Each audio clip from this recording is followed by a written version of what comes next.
আকস্মিক বন্যায় চট্টগ্রামের ৫ জেলায় বিপর্যস্ত জনজীবন।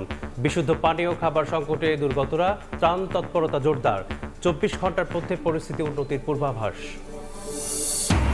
দেশের চিকিৎসা ব্যবস্থায় আস্থা ফেরাতে ডাক্তারদের সহায়তা চান প্রধানমন্ত্রী। উপজেলার হাসপাতাল ১০১ বেডে উন্নীত করার ঘোষণা। প্রান্তিক পর্যায়ে সেবা দেওয়ার আহ্বান। কয়েকদিনের বিরতির পর আবারও পুশিনের চেষ্টায় বিএসএফ। পঞ্চগড়, জয়পুরহাট সহ ৪ জেলায় সীমান্ত দিয়ে ১৮ জনকে ঠেলে পাঠানোর চেষ্টা রুখে দিল বিজিবি, সতর্ক গ্রামবাসীরাও। ভুয়া ও উস্কানিমূলক কন্টেন্ট, অনলাইন জুয়া নিয়ন্ত্রণে কঠোর সরকার। মেটা, গুগলের মতো প্রতিষ্ঠানকে দিয়ে বাস্তবায়নে বড় চ্যালেঞ্জ, জানালেন বিটিআরসি চেয়ারম্যান। অনেকে অনেক কথা বলে, বাট আমাদের ফোকাস, আমরা কথা বলবো শুধুমাত্র খেলার শেষে, আফটার জিতার পরে। ব্রাজিল ফ্যানদের বলবো আপনারা আসবেন, খেলা দেখবেন, শুধু আমাদের জয়টা দেখতে আসবেন। আর্জেন্টিনার একটা মেন্টালিটি আছে যে যখনই ওরা ডাউন থাকে ওরা অলওয়েজ ব্যাকআপ করে। বিশ্বকাপ সেভের টিকিট নিশ্চিতে সকালে মাঠে নামবে মেসিরা। সুইজারল্যান্ডের বাধা টপকাতে মরিয়া আর্জেন্টিনা, মধ্যরাতে লড়বে কেইনের ইংল্যান্ড ও হালান্ডের নরওয়ে।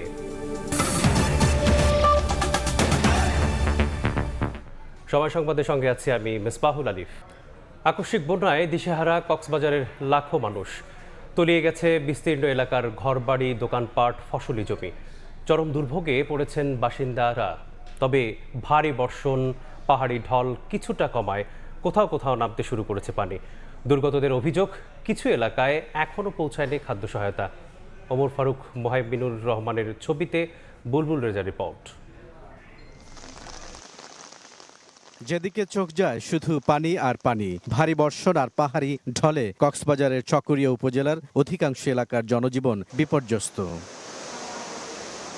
উপজেলার লক্ষারচর ইউনিয়নের চিত্র এটি। বাড়িঘরের পাশাপাশি ডুবে গেছে স্কুল, কলেজ, ইউনিয়ন পরিষদ। এ দৃশ্য শুধু লক্ষারচরের নয়, উপজেলার সুরাজপুর, মানিকপুর, কৈয়ারবিল, বড়ইতলী, হারবাং, ফাঁসিয়াখালী, ডুলাহাজারা ও খুঁটাখালী ইউনিয়নের বিস্তীর্ণ এলাকা পানিতে তলিয়ে গেছে। পানিবন্দী জেলার ৪০টি ইউনিয়নের প্রায় ৫ লাখ বাসিন্দা। ৩ দিন ধরে পানির নিচে অবস্থান করতেছে। বৃষ্টির কারণে এখানে নিম্নে অঞ্চলে যেগুলো বাড়িঘর আছে সব ডুবে গেছে। যারা আপনার খেটে খাওয়া মানুষ, তাদের দুর্ভোগ পোহাতে হচ্ছে। হালকা পানি কমতেছে, কিন্তু বৃষ্টি তো প্রচুর হচ্ছে। আমরা ঘরের নিচের তলা ডুবে গেছি, উপরের মধ্যে আছি, উপরের তলায় আছি আর কি। তবে গত কয়েকদিনের তুলনায় বৃষ্টি কিছুটা কমায় কোথাও কোথাও নামতে শুরু করেছে পানি।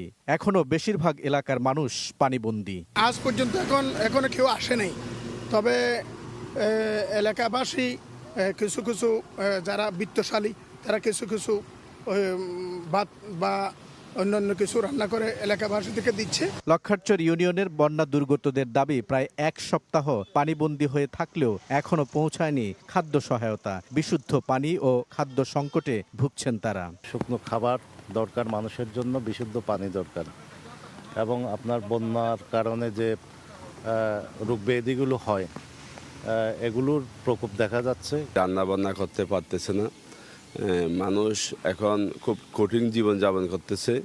আমরা সরকারকে আহ্বান জানাবো, এই চকরিয়াকে বন্যা দুর্গত এলাকা ঘোষণা করি, যারা বন্যায় ক্ষতিগ্রস্ত তাদের পাশে এসে দাঁড়ানোর জন্য। জেলা পানি উন্নয়ন বোর্ডের তথ্য অনুযায়ী মাতামুহুরী নদীর পানি লামা পয়েন্টে এবং কক্সবাজারের চিরিঙ্গা পয়েন্টে বিপদসীমার নিচ দিয়ে প্রবাহিত হচ্ছে। আবহাওয়া অফিসের তথ্য বলছে শুক্রবার রাত পর্যন্ত গত ৬ দিনে কক্সবাজার জেলায় ৭০০ মিলিমিটারের বেশি বৃষ্টিপাত রেকর্ড করা হয়েছে। তবে বৃষ্টিপাত কমতে শুরু করেছে। এই অবস্থা চলতে থাকলে বন্যা পরিস্থিতির উন্নতি হওয়ার সম্ভাবনা রয়েছে। বুলবুল রেজা, সময় সংবাদ, চকরিয়া, কক্সবাজার। বন্যা পরিস্থিতির খবর জানাতে কক্সবাজারের চকরিয়ায় আছেন সহকর্মী বুলবুল রেজা। সরাসরি যাচ্ছি তার কাছে। আমি এই মুহূর্তে রয়েছি পেকুয়া উপজেলায়, কক্সবাজার জেলার। এই উপজেলাটিও অন্য আরও 2টি উপজেলা, অর্থাৎ চকরিয়া এবং মাতামুহুরী যে উপজেলা, সেই 2টি উপজেলার ন্যায় এই উপজেলাটিও বন্যায় ব্যাপক ক্ষতিগ্রস্ত হয়েছে। এবং আমরা এই মুহূর্তে দেখতে পাচ্ছি একটি স্বেচ্ছাসেবী সংগঠনের পক্ষ থেকে ত্রাণ নিয়ে এই বন্যা কবলিত যে কয়েকটি ওয়ার্ড রয়েছে সেখানে যাওয়া হচ্ছে, অর্থাৎ যারা ক্ষতিগ্রস্ত হয়েছে তাদের জন্য শুকনো খাবার এবং বিশুদ্ধ পানির ব্যবস্থা করা হয়েছে। একটু আগে আমি জেলা প্রশাসক কক্সবাজার জনাব আব্দুল মান্নানের সঙ্গে কথা বলেছিলাম টেলিফোনে। তিনি আমাকে যেমনটি জানিয়েছেন যে আজকে সবশেষ যে তথ্য তাতে মাতাবহুরী নদীর যে পানি সেটি লামা পয়েন্ট এবং চিরিঙ্গা পয়েন্টে বিপদসীমার অনেক নিচ দিয়ে প্রবাহিত হচ্ছে, এটি একটি সুখবর তিনি বলেছেন। আর অন্যদিকে সকাল থেকেই কিন্তু বৃষ্টিপাত নেই এবং এই বৃষ্টিপাত না থাকার ফলে কিন্তু পানি কমতে শুরু করেছে এবং এই অবস্থা যদি আগামী 24 ঘন্টা অব্যাহত থাকে তাহলে এই এলাকার অর্থাৎ বিশেষ করে এই 3টি উপজেলায় যে বন্যা কবলিত মানুষ যারা দুর্ভোগে জীবনযাপন করছেন অনেকটাই তারা এখান থেকে মুক্তি পাবেন এমনটি তিনি জানিয়েছেন। তিনি বলেছেন জেলা প্রশাসনের পক্ষ থেকে নগদ 30 লক্ষ টাকা এবং 450 মেট্রিক টন চাল কিন্তু বরাদ্দ দেওয়া হয়েছে। আমরা জানতে চেয়েছিলাম যে অনেক এলাকার বাসিন্দাদের অভিযোগ ছিল যে ঠিকমতো তারা ত্রাণ পাচ্ছেন না। তিনি জানিয়েছেন যদি এই ধরনের তথ্য তাদেরকে অবহিত করা হয় তবে সাথে সাথেই সেসব এলাকায় যারা বন্যা কবলিত বা এই বন্যা দুর্গত রয়েছেন তাদেরকে ত্রাণ সঠিক সময়ে পৌঁছে দেবেন। এর বাইরেও স্বেচ্ছাসেবক সংগঠন, তার আগে আমরা দেখিয়েছিলাম প্রবাসী একটি সংগঠন, তাদের পক্ষ থেকেও কিন্তু ত্রাণ বিতরণ কার্যক্রম অব্যাহত রয়েছে। তবে আবহাওয়া পূর্বাভাস কেন্দ্রের যে তথ্য বা পানি উন্নয়ন বোর্ডের যে তথ্য সেটি হচ্ছে এখন বিপদসীমার অনেক নিচ দিয়ে মাতাবহুরী নদীর পানি প্রবাহিত হচ্ছে এবং এটি যদি অব্যাহত থাকে তাহলে এই পানি যে কমতে শুরু করেছে আর বৃষ্টি যদি না হয় এই অবস্থা থেকে খুব সহজেই পরিত্রাণ পাবে এই এলাকার বিশেষ করে বন্যা দুর্গত এলাকার যারা লোকজন রয়েছেন তারা। তো এই ছিল আমার কাছে পেকুয়া উপজেলা থেকে বন্যা দুর্গত বাসিন্দাদের সবশেষ তথ্য। বন্যা পরিস্থিতির সর্বশেষ খবর জানছিলাম কক্সবাজার থেকে। বন্যায় চট্টগ্রাম ও পার্বত্য অঞ্চলে দেখা দিয়েছে বিশুদ্ধ পানি ও খাবার সংকট। দুর্গত এলাকায় ত্রাণ সহায়তা পৌঁছে দেওয়া হচ্ছে বলে জানিয়েছেন প্রতিমন্ত্রী। বন্যা পূর্বাভাস কেন্দ্র জানিয়েছে আগামী 24 ঘন্টায় চট্টগ্রাম ও সিলেট অঞ্চলে বন্যা পরিস্থিতির উন্নতি হবে। ভারী বৃষ্টিতে উত্তরে পানি বেড়ে স্বল্পমেয়াদী বন্যা হতে পারে, তবে দেশে আপাতত বড় বন্যার কোনো শঙ্কা নেই। খরস্রোতে ভেসে গেছে লোকালয়, আতঙ্কে নির্ঘুম রাত কাটছে বানভাসীদের।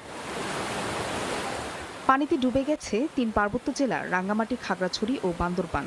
এখনো বেশ কয়েকটি এলাকার ঘরবাড়ি পানিতে তলিয়ে, এমনকি পাহাড়ি ঢলে মহাসড়কের বিভিন্ন অংশ নিম্নজ্জিত থাকায় বান্দরবানের সঙ্গে সারা দেশের সড়ক যোগাযোগ বিচ্ছিন্ন রয়েছে। এছাড়া পাহাড় ধসের কারণে রুমা, থানচি, আলীকদম, লামা ও নাইখংছড়ি সহ অধিকাংশ উপজেলার সঙ্গে সড়ক যোগাযোগ ব্যাহত হচ্ছে। বিদ্যুৎ সরবরাহ ও মোবাইল নেটওয়ার্ক সেবা বিঘ্নিত হওয়ায় জনদুর্ভোগ আরও বেড়েছে। বিভিন্ন আশ্রয় কেন্দ্রে প্রশাসনের পাশাপাশি রাজনৈতিক নেতারাও খাবার সরবরাহ করছেন। অসহায় নিরহর মতো পড়ে আছি, ঠিক মতন খাইতে পারতেছি না। দুর্যোগ প্রত্যাহার মন্ত্রণালয় এবং প্রধানমন্ত্রী কার্যালয় থেকে আমরা পর্যাপ্ত সহায়তা পেয়েছি এবং সেটা প্রপারলি উপজেলা ভিত্তিক আমরা বন্টন করে দিয়েছি। এদিকে বন্যায় আটকা পড়াদের উদ্ধারে চট্টগ্রামের সাতকানিয়ায় স্পিড বোট নামিয়েছে সেনাবাহিনী। এখন পর্যন্ত 650টি আশ্রয় কেন্দ্রে অবস্থান নিয়েছে 25,000 মানুষ।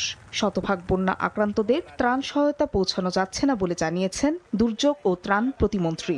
ওখানে ক্ষয়ক্ষতি বা আরো নতুন করে কোনো কিছু আমাদের সাহায্য দেওয়ার দরকার আছে কিনা সেটা পর্যবেক্ষণ করব বা ওইভাবে কাজ করব। মৌলভীবাজারে সার্বিক বন্যা পরিস্থিতি স্থিতিশীল রয়েছে। রাজনগর, কুলাউড়া ও কমলগঞ্জে এখনো পানিবন্দী সহস্রাধিক মানুষ। দুর্গত এলাকায় রয়েছে শুকনা খাবার ও বিশুদ্ধ পানির তীব্র সংকট। এছাড়া সিলেটেও নদ নদীর পানি বাড়ায় 537টি আশ্রয় কেন্দ্র প্রস্তুত রেখেছে প্রশাসন। ঝুঁকিপূর্ণ হিসেবে চিহ্নিত 160টি টিলা এলাকার বাসিন্দাদের সতর্ক করা হচ্ছে। আর দুদিন ধরে আমরা বান্দরপুরে আছি, আমরা গরু পানি রাজ্যের গরু বাড়ি ভেন্ডি লতা সম্পূর্ণ এবার তো নষ্ট হয়ে গেছে গিয়ে আমরা কোনো সবাই আছি সব। কুমিল্লার গোমতী নদীর পানি বেড়ে তলিয়ে গেছে চরাঞ্চলের প্রায় 6 হেক্টর জমির শাকসবজি। এতে ক্ষতির মুখে পড়েছেন শতাধিক কৃষক। এই অবস্থায় তালিকা প্রস্তুত করে সহায়তা দেওয়ার আশ্বাস কৃষি ও প্রাণী সম্পদ মন্ত্রীর।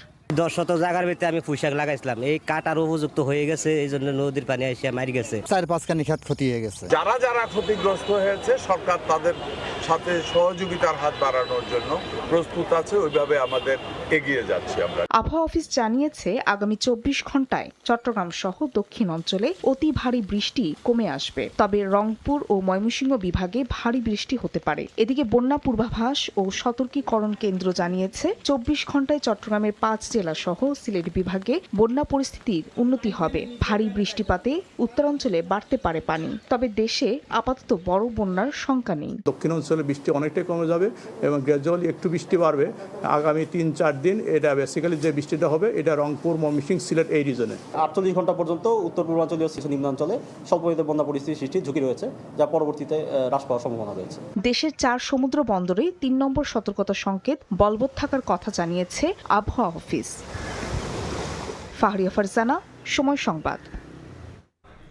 অন্য প্রসঙ্গ, দেশের চিকিৎসা ব্যবস্থায় আস্থা ফেরাতে ডাক্তারদের সহায়তা চাইলেন প্রধানমন্ত্রী তারেক রহমান।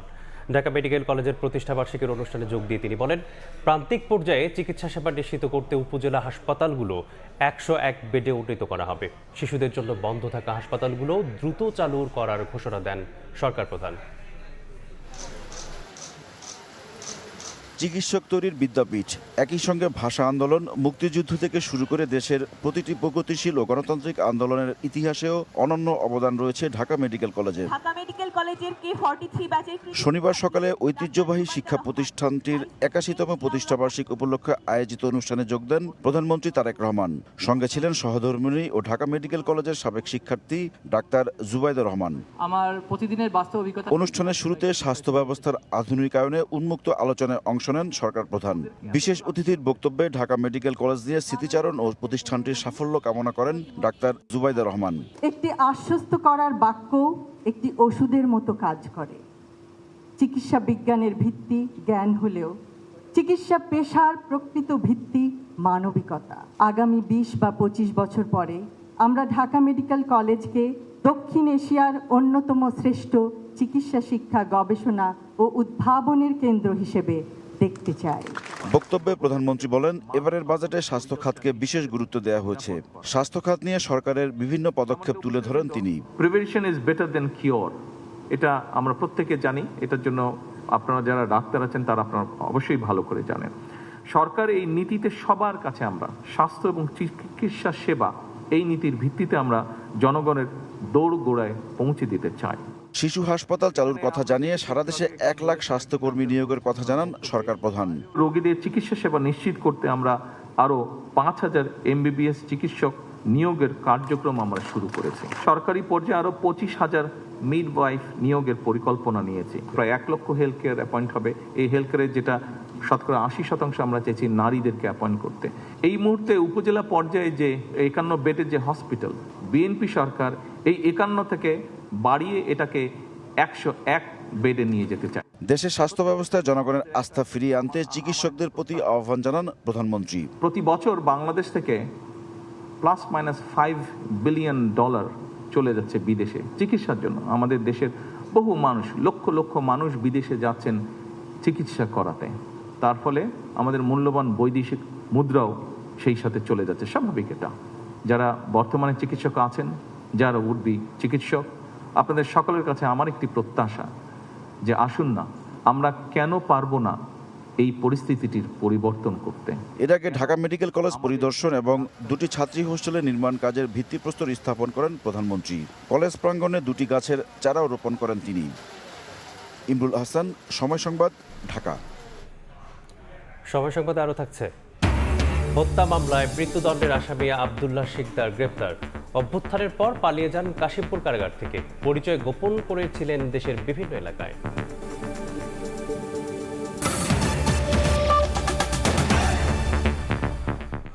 শিক্ষা খাতে সরকারের ভালো উদ্যোগ মাঠ পর্যায়ে আমলাদের দায়িত্বহীনতায় বিনষ্ট হচ্ছে বলে মন্তব্য করেছেন প্রধানমন্ত্রীর রাজনৈতিক উপদেষ্টা রুহুল কবির রিজভী।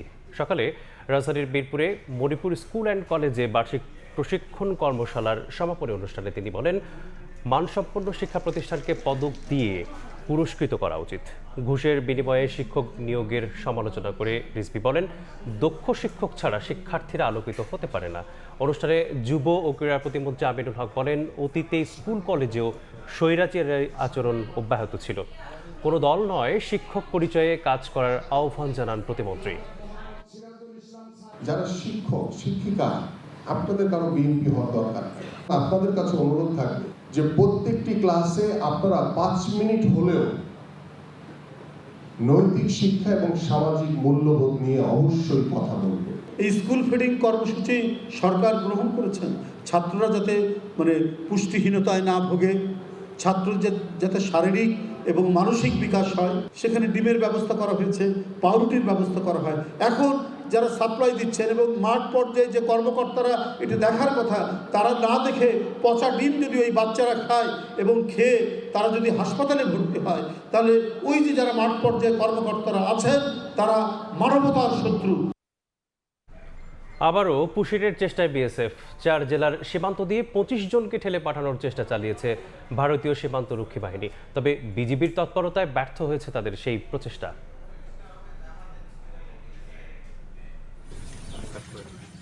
কয়েকদিনের বিরতির পর আবারও সীমান্তে পুশিনের চেষ্টায় ভারতীয় সীমান্তরক্ষী বাহিনী বিএসএফ।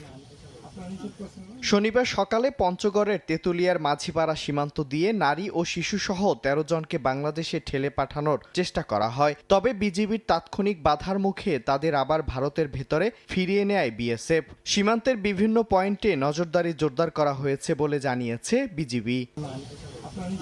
এদিকে জয়পুরহাট সদরের ভুটিয়াপাড়া সীমান্ত দিয়ে ভারত থেকে 5 জনকে বাংলাদেশে পুশিনের চেষ্টা করে বিএসএফ। তবে গ্রামবাসী ও বিজিবি তৎপরতায় সে চেষ্টা ব্যর্থ হয়। পরে ভুটিয়াপাড়া সীমান্তের পশ্চিম রামকৃষ্ণপুর এলাকা থেকে 2 নারী সহ এক বৃদ্ধকে আটক করে বিজিবির কাছে হস্তান্তর করে গ্রামবাসী। আটক বৃদ্ধের বাড়ি নড়াইলে বলে নিশ্চিত হওয়া গেলেও 2 নারীর পরিচয় নিশ্চিত হওয়ার চেষ্টা করছে বিজিবি। তখন ওই 2 জন পার হয়ে গেছে, আবার উনি আসতেছে মাছ মারার জন্য, আসতে দেখতেছে মুরব্বী আর একটা মহিলা। এখন খুব টান পরিস্থিতি চলতেছে। বর্তমানে 3 জনকে আটক করা হয়েছে আর 2 জন পালিয়ে গিয়েছে। দিনাজপুর সদরের দাইনুর সীমান্ত দিয়ে পুশিন করার সময় এক নারী সহ 4 জনকে শূন্যরেখায় ফেরত পাঠিয়েছে বিজিবি। এ ঘটনায় বিজিবির পক্ষ থেকে পতাকা বৈঠক ডাকা হলেও এখন পর্যন্ত সাড়া দেয়নি বিএসএফ। এছাড়াও লালমনিরহাটের পাটগ্রাম সীমান্ত 3 নারীকে বাংলাদেশে পুশিনের চেষ্টা করেছে বিএসএফ। তবে বিজিবি তাদের চেষ্টা ঠেকিয়ে দিয়েছে। বর্তমানে ওই 3 নারী ভারতের অভ্যন্তরে সীমান্ত থেকে প্রায় 150 গজ দূরে অবস্থান করছেন বলে জানিয়েছে বিজিবি। মিরন আহমেদ, সময় সংবাদ। রাজধানীর খিলগাঁওয়ে সঞ্জিদা আক্তার মারিয়া হত্যার দায় স্বীকার করেছেন স্বামী সাইফুল ইসলাম। জিজ্ঞাসাবাদে এ তথ্য পাওয়ার কথা জানায় খিলগাঁও থানার ভারপ্রাপ্ত কর্মকর্তা মোহাম্মদ শফিকুল ইসলাম। জানান, শুক্রবার রাতে দক্ষিণ গোড়ানের একটি বাসা থেকে 18 বছরের গৃহবধূ মারিয়ার মরদেহ উদ্ধার করা হয়। প্রাথমিকভাবে এটিকে হত্যাকাণ্ড বলে প্রচার করা হয়। পারিবারিক কলহের জেরে মারিয়াকে শ্বাসরোধ করে হত্যা করেন স্বামী সাইফুল। নিহত মারিয়া লালমাটিয়া মহিলা কলেজের অনার্স প্রথম বর্ষের শিক্ষার্থী ছিলেন। এই ঘটনায় নিহতের ভাই খিলগাঁও থানায় হত্যা মামলা করেছেন। ভিকটিমের কানে দোল এবং নাকফল নেই, তখন বিষয়টা আমাদের আরও সন্দেহ হয়। সাইফুলকে ব্যাপক জিজ্ঞাসাবাদে আমরা জানতে পারি সে অনলাইন জুয়া আসক্ত ছিল। হয়তো ধারণা করছি হয়তো টাকার জন্য বা পারিবারিক কলহের কারণে হত্যা করতে পারে। বিষয়টা আমাদের সন্দেহ হলে আমরা লাস্ট পোস্টমর্টমের জন্য মর্গে প্রেরণ করি আর তাকে জিজ্ঞাসাবাদ করি। জিজ্ঞাসাবাদের এক পর্যায়ে স্বীকার করে। সময় সংবাদে আরও থাকছে, হত্যার চেষ্টা চালালে ইরানকে ধ্বংসের হুমকি ট্রাম্পের, আলোচনার জন্য অনুরোধ করছে তেহরান, দাবি ওয়াশিংটনের, মিথ্যাচার আখ্যা আরাকচির।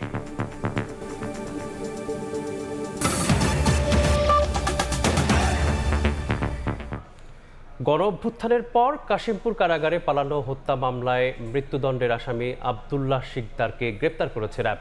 কারাগার থেকে পালিয়ে পরিচয় গোপন করে দেশের বিভিন্ন এলাকায় আত্মগোপনে ছিলেন তিনি। তবে গোয়েন্দা তথ্য এবং প্রযুক্তির সহায়তায় রাজধানীর দারুসালাম এলাকা থেকে তাকে গ্রেপ্তার করে র্যাব। গণঅভ্যুত্থানের পর 2024 সালের আগস্টে কাশিমপুর কারাগারে সহিংসতা ও অগ্নিসংযোগের ঘটনায় বন্দীদের সঙ্গে পালিয়ে যান হত্যা মামলার মৃত্যুদণ্ডপ্রাপ্ত আসামি মোহাম্মদ আব্দুল্লাহ শিকদার। দীর্ঘদিন আত্মগোপনে থাকার পর গোয়েন্দা তথ্য ও প্রযুক্তির সহায়তায় রাজধানীর দারুসালাম এলাকায় তার অবস্থান শনাক্ত করে শুক্রবার বিকেলে অভিযান চালিয়ে তাকে গ্রেফতার করে র্যাব 4। শনিবার সকালে মিরপুরে র্যাব 4 সদর দপ্তরে আয়োজিত সংবাদ সম্মেলনে জানানো হয়, কারাগারের সহিংসতা ও অগ্নিসংযোগের সময় একটি বৈদ্যুতিক পিলার ভেঙে তৈরি করা অস্থায়ী মই ব্যবহার করে অন্য বন্দীদের সঙ্গে পালিয়ে যান আব্দুল্লাহ শিকদার। এরপর পরিচয় গোপন করে দেশের বিভিন্ন এলাকায় ছদ্মবেশে আত্মগোপনে ছিলেন তিনি। বৈদ্যুতিক পিলার ভেঙে একটি মই তৈরি করে এবং এই মইয়ের সাহায্যে তারা যে কারাগারের সীমানা প্রাচীর টপকে পালিয়ে যায়।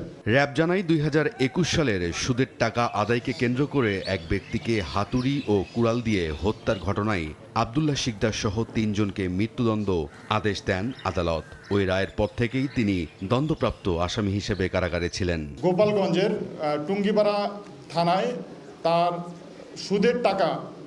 সুদের পাওনা টাকা আদায়কে কেন্দ্র করে তার প্রতিবেশী লুৎফর রহমানকে তার 2 সহযোগীকে হাতুড়ি এবং কুড়াল দিয়ে কুপিয়ে হত্যা করে।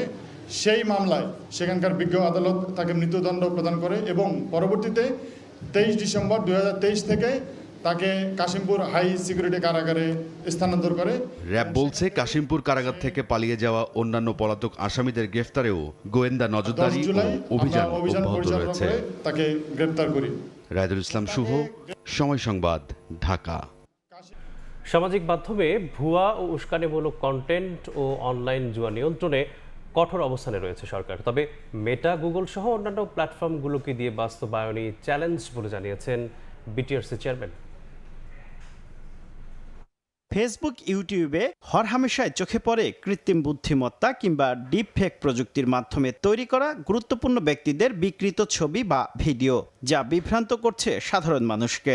গুজবের বারুদে সমাজে মুহূর্তেই ছড়াচ্ছে সহিংসতা।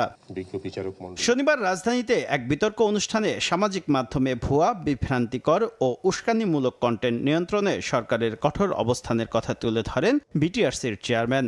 জানান 2025 সালে মেটা, গুগল সহ অন্যান্য প্ল্যাটফর্মকে 20,000 কন্টেন্টের বিরুদ্ধে ব্যবস্থা নেয়ার অনুরোধ করা হয়েছে। বাংলাদেশের আইন মানাতে গিয়ে প্ল্যাটফর্মগুলোর সঙ্গে বাকবিতণ্ডায় জড়ানোর কথাও জানান বিটিআরসি চেয়ারম্যান। 2025 সালে অ্যালোন প্রায় 20,000 কন্টেন্ট বন্ধ করেছি। আমরা যখন বলি যে ভাই এটা তো হেট স্পিচ, ওনারা বলছেন আমি তো দেখছি এটা ফ্রিডম অফ এক্সপ্রেশন। আমরা যখন বলি এটা তো মিথ্যা কথা, ওনারা বলছেন তাহলে আপনি হয় প্রমাণ দেন এটা মিথ্যা কথা, অথবা বলেন এটার কাউন্টার একটা নেগেটিভ দেন, সত্যি কথাটা বলেন। সো এই যে বাকবিতণ্ডা, এই বাকবিতণ্ডাটা আছে। সরকারি তথ্য অনুযায়ী দেশে 50 লাখের বেশি মানুষ অনলাইন জুয়ায় জড়িত। সরকার নতুন আইন করলেও অনলাইন জুয়া নিয়ন্ত্রণে জনসচেতনতা দরকার বলে মনে করেন বিটিআরসির চেয়ারম্যান। জুয়ার জন্য আরো 26,000 আমাদেরকে বন্ধ করতে হয়েছে। এইরকম ভয়াবহ একটা অবস্থা। এই জুয়ার ইফেক্টিভভাবে বন্ধ করা যাবে যদি আমরা পেমেন্ট সিস্টেমটাকে ধরতে পারি। এটা নিয়ে বাংলাদেশ ব্যাংক এবং যারা ফাইন্যান্সিয়াল ইনস্টিটিউট আছেন, বিকাশ ধরনের ফাইন্যান্স ইনস্টিটিউট, এটার সাথে আমরা কাজ করছি। বর্তমানে দেশে ব্রডব্যান্ড ও মোবাইল মিলিয়ে ইন্টারনেট ব্যবহার করছেন 13 কোটির বেশি গ্রাহক, যাদের বেশিরভাগই সামাজিক মাধ্যম ব্যবহার করেন। সোশ্যাল মিডিয়ার অপব্যবহার রোধ করবার ক্ষেত্রে আমাদের মেইন স্ট্রিম ইলেকট্রনিক, প্রিন্ট এবং অনলাইন মিডিয়া তাদেরকেও কিন্তু আরো বেশি গুরুত্বপূর্ণ ভূমিকা পালন করবার ক্ষেত্রে এগিয়ে আসতে হবে। শুভ খান, সময় সংবাদ, ঢাকা। দেশের বাইরের খবর। হত্যার চেষ্টা করা হলে হাজারো ক্ষেপণাস্ত্র দিয়ে ইরানকে পুরোপুরি ধ্বংস করে দেওয়া হবে বলে হুঁশিয়ারি দিয়েছেন ট্রাম্প। একই সঙ্গে তিনি দাবি করেন তেহরান আলোচনায় ফিরতে চায়, এমনকি সেই প্রস্তাবে ওয়াশিংটন রাজিও হয়েছে। যদিও ট্রাম্পের দাবি প্রত্যাখ্যান করেছে ইরান। তেহরান পূর্ণাঙ্গ প্রতিরক্ষার জন্য প্রস্তুত বলে জানিয়েছেন পার্লামেন্ট স্পিকার। এরই মধ্যে লেবাননে ইসরায়েলি হামলায় হিজবুল্লাহ সদস্যসহ নিহত হয়েছেন 2 জন। এ পর্যায়ে শীর্ষ সংবাদগুলো জানিয়ে দিচ্ছি আরেকবার। আকস্মিক বন্যায় চট্টগ্রামের 5 জেলায় বিপর্যস্ত জনজীবন, বিশুদ্ধ পানি ও খাবার সংকটে দুর্গতরা। ত্রাণ তৎপরতা জোরদার, 24 ঘন্টার মধ্যে পরিস্থিতি উন্নতির পূর্বাভাস। দেশের চিকিৎসা ব্যবস্থায় আস্থা ফেরাতে ডাক্তারদের সহায়তা চান প্রধানমন্ত্রী। উপজেলার হাসপাতাল 101 বেডে উন্নীত করার ঘোষণা, প্রান্তিক পর্যায়ে সেবা দেওয়ার আহ্বান। অনেকে অনেক কথা বলে, বাট আমাদের ফোকাস, আমরা কথা বলবো শুধুমাত্র খেলার শেষে, আফটার জিতার পরে। ব্রাজিল ফ্যানদের বলবো আপনারা আসবেন, খেলা দেখবেন, শুধু আমাদের জয়টা দেখতে আসবেন। আর্জেন্টিনার একটা মেন্টালিটি আছে যে যখনই ওরা ডাউন থাকে ওরা অলওয়েজ ব্যাকআপ করে। বিশ্বকাপ সেভের টিকিট নিশ্চিতে সকালে মাঠে নামবে মেসিরা। সুইজারল্যান্ড বাধা টপকাতে মরিয়া আর্জেন্টিনা, মধ্যরাতে লড়বে কেইনের ইংল্যান্ড ও হালান্ডের নরওয়ে। এই ছিল 5টার সময় সংবাদে। দর্শক, বিশ্বকাপ ফুটবলের মহাযজ্ঞ সরাসরি সম্প্রচার করছে সবাই টেলিভিশন। দেখতে চোখ রাখুন সময়ের পর্দায়।